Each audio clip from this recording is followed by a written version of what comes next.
මේ තියෙන සීග්‍රාස් බෙඩ් එක.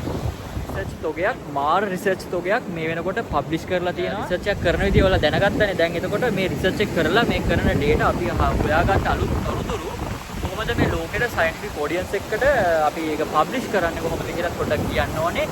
ඒකට ඔයාලා දන්නේ නැතුව ඇති, දන්න කට්ටිය දන්නවා ඇති. මේකට අනිවාර්යෙන් අපි ඇබ්ස්ට්‍රැක්ට් එකක් ලියන්න ඕනේ. ඒක එක්ස්ටෙන්ඩඩ් ඇබ්ස්ට්‍රැක්ට් එකක් වෙන්නත් ඕනේ. ඒ වගේම ෂෝට් ඇබ්ස්ට්‍රැක්ට් එකක් වෙන්නත් ඕනේ.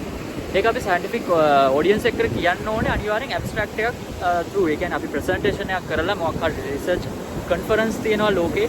ලංකාවෙත් තියෙන ඕන තරම් තියෙනවා එක එක ෆීල්ඩ් වලට අදාළ ඒ රිසර්ච් කන්ෆරන්ස් එකක ඔයාගේ රිසර්ච් එක අනිවාර්යෙන්ම ඉදිරිපත් කරන්න ඕනේ මාස් ප්‍රසන්ටේෂන් එකක් through. ප්‍රසන්ටේෂන් එකක් හරහා. එතකොට ඔයා අනිවාර්යෙන් ඇබ්ස්ට්‍රැක්ට් එකක් හදන්න වෙනවා ඔයාගේ රිසර්ච් එකට.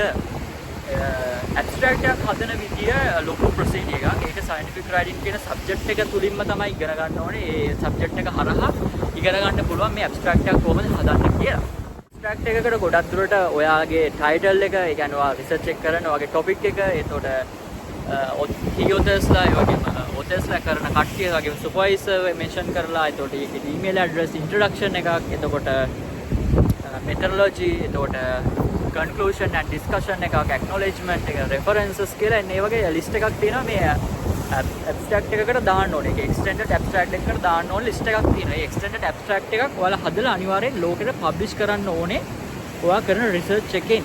ඊට පස්සේ තමයි ඔයාලට මේක publication කරපු research එකක් බවට පත් වෙන්නේ. තව short abstract කියලා જાතියක් තියෙනවා. ඒ short abstract එකකින් වෙන procedure එකකුත් තියෙනවා. ඒකත් සාමාන්‍යයෙන් අපි රිසර්ච් එක කරලා එක්ස්ටෙන්ඩඩ් ඇබ්ස්ට්‍රැක්ට් එකක් අනිවාර්යෙන් අපි හදන්න ඕනේ අපේ ෆයිනල්. එතකොට මම හිතනවා අද ඔයාලා වීඩියෝ එක මොකක් හරි නොලෙජ් එකක් ගන්න ඇති, මොකක් හරි දැනුමක් ඔයාලා ගන්න ඇති. රිසර්ච් එකක් කරන්නේ කොහොමද, රිසර්ච් එකට පාදක වෙන්නේ මොන වගේ දේවල්ද, මොකද්ද බෑග්ග්‍රවුන්ඩ් එක. දැන් ඉබ්බෙනෙක් දැන් සමහරු මම දන්නවා මේ අපේ ඉන්න ෆීල්ඩ් එකට මම ඉන්න ෆීල්ඩ් එකටත් කැමති කට්ටිය ඉන්නවා.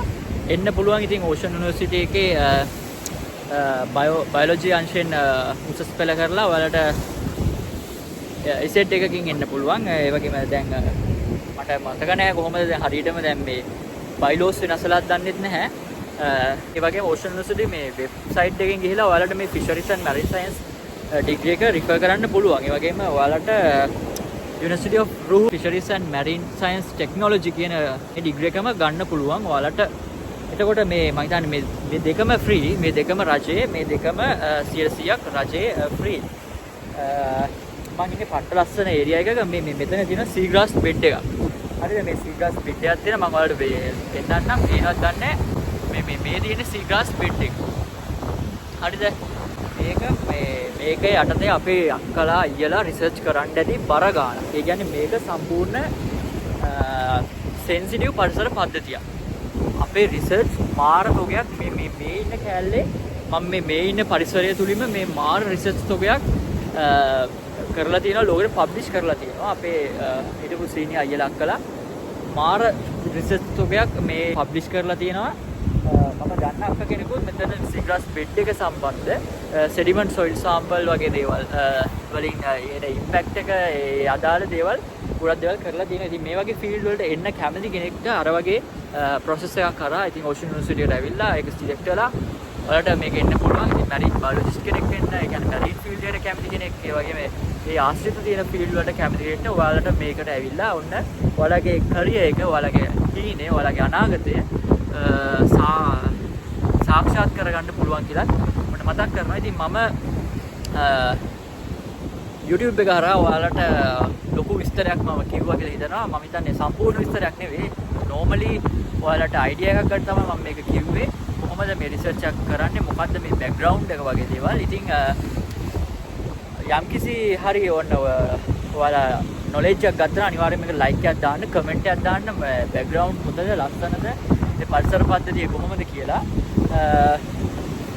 අපි එහෙනම් යමු. මම ඔයාලට මේ sea urchinsලාත් ඉන්නවා, මාර තොගයක් ඉන්නවා මේ sea urchinsලා මේ සීග්‍රාස් බෙඩ් එකට හරහා දැන් අපි හික්කඩුවට එහෙම ගියොත් එහෙම මේ හික්කඩුවේ සීග්‍රාස් තියෙනවා මේ ඕන තරම් මේ sea turtlesලා ඉන්නවා. ඒ කියන්නේ අපිට අතින් අල්ලන්න පුළුවන් ලොකු sea turtlesලා ඉන්නවා. මම ගියපු දවසේ මට වීඩියෝ එකක් ගන්න බැරි වුණා ඒ vlog එකකට. මේ මම ආයෙ ගියොත් මම ඔයාලට වීඩියෝ එකක් කරගෙන ඉන්නම් මේ සීඩර්ස් මාර විදියට ඒ කියන්නේ අපේ ළඟට එනවා මේ එයාලා ගොඩක් මෙයාලගේ කන්න කැමති කෑම තමයි මේ සීග්‍රාස් බෙඩ් එකේ තියෙන සීග්‍රාස්. හරිද? ඒ කියන්නේ සීග්‍රාස් තමයි එයාලා ගොඩක් දුරට කන්නේ. ඉතින් මාර මම දැක්ක විදිහට මේ පැත්තේ මෙන්න මේ කෑල්ල විතරයි මේ සීග්‍රාසස් තියෙන්නේ. ඒ කියන්නේ ස්පෙෂල් එක හැදෙන මේ බෙඩ් එකක් තියෙනවනේ. ඒ වගේම හොඳට නියුට්‍රිෂන් තියෙන ලොකේෂන් එකක් වෙන්න ඕනේ මේ සීග්‍රාස් හැදෙන්න මම දන්න තරමින්. ඉතින් දැන් මම ඔයාලට පෙන්නන්නම් මේ sea urchinsලා ඉන්න තැන. sea urchinsස් මාර විදියට ඉන්නවා. මේ ඉන්න තැනෙත් දැන් අර සීග්‍රාස් බෙඩ් එක තියෙනවා ඇති. සීග්‍රාස් බෙඩ් එකක් තියෙන. ඒ කියන්නේ කනකොළ වගේ නිකන් හැදිලා තියෙන්නේ. කොළ වගේ හැදිලා තියෙන සීග්‍රාස් තමයි ඇතුලේ තියෙන්නේ. ඒවා මට හදන්න බෑ මේ. එතනින්ම අර කොනිකෝම්ස් වර්ම්ස්ලාත් හැදිලා තියෙන. ඒ කියන්නේ මගේ රිසර්ච් එකට යන කට්ටියත් මේ කට්ටිය ඩිස්ට්‍රිබියුට් වෙලා තියෙනවා. එහෙම තමයි හරි ලස්සනයි මේ ෆීල්ඩ් එක. වතුර එනවා. වතුර කියන්නේ මම මේ වෙලාවේ ආවේ හයි ටයිඩ් වෙලාවකනේ. එතකොට පොඩ්ඩක් රළ ගහන උඩටම අපිට යන්න අමාරුයි. මේ ලෝ ටයිඩ් වෙලාවක නම් මේ මුහුද පොඩ්ඩක් පස්සට යනවා. ඒ කියන්නේ මේ මුහුද ටුක්ටක් විතර පස්සට යනවා. මේ ලෝ ටයිඩ් වෙලාවක මුහුද පොඩ්ඩක් පස්සට යනවා. පස්සට යනවා කියන්නේ අර මේ ලෝ ටයිඩ් වෙලාවක ඒ මුහුද පොඩ්ඩක් අර මේ ප්ලේස් එක අඩු වෙනවා. එතකොට අපිට ලේසි අපිට රිසර්ච් කරන්න, ඒ කියන්නේ අපිට ඩේටා කලෙක්ට් කරන්න, ඒ අදාළ ඩේටා ගන්න එන්නේ වගේ දේවල් වලට පට්ටම ලේසි මේ ලෝ ටයිඩ් වෙලාවක. ඒතකොට අපි මේ ෆීල්ඩ් එකට එද්දී, ඒ කියන්නේ අපි ෆීල්ඩ් එකට එනවා කියලා තමයි කියන්නේ. ගොඩක් දුරට මේ රිසර්ච් එකක් කරනකොට ඒ රිසර්ච් එකේ ඩේටා ගන්න, මෙෂර්මන්ට්ස් ගන්න, ඒ පැරාමීටර්ස් ගන්න ෆීල්ඩ් එකට එනවා කියලා තමයි කියන්නේ. මේ මෙතන තියෙන ලොකු බෝට්ටුවක් කැඩිච්ච. අර පේනවද දන්නේ මේ ලොකු බෝට්ටුවක් තියෙන එක කැඩිලා. කැඩිච්ච ලොකු බෝට්ටුවක් මේ වෙනකොට නිකන් දැන් වෙලාව මම මේ වීඩියෝ එක ගත්තේ හවස 6යි. ඒ 6 වෙද්දිත් එළිය තියෙනවා. මේ ලස්සන යාළුවෙක් ඉන්නවා මේ හර්මිට් ක්‍රාබ් කෙනෙක්. දැන් කියන්නේ අර තාපස කකුලුව කියන්නේ. ඒ වොන්න පේනවා ඇති. ඒගොල්ලෝ ඕන තරම් ඉන්නවා මේ ලොකු සයිස් එක ලස්සන වෙලා තියෙන මේ ජනාකීර්ණ නැති නිසා. ඒ කියන්නේ මිනිස්සු අඩු හින්දා මේ පැත්ත මේ ගොඩක් ලස්සන වෙලා තියෙනවා ඇති. ගොඩක් පොලිතින් අඩුයි. අර මිනිස්සු ආවහමනේ මෙතන පොඩ්ඩක් අර විනාශ වෙන්නේ. ඉතින් අපි මේ වීඩියෝ එක වයින්ඩ් අප් කරන්න ඕනේ. තවත් ලස්සන වීඩියෝ එකකින් ඉක්මනටම හමු වෙමු කියලා බලාපොරොත්තු වෙමු. අද අපිට යනවා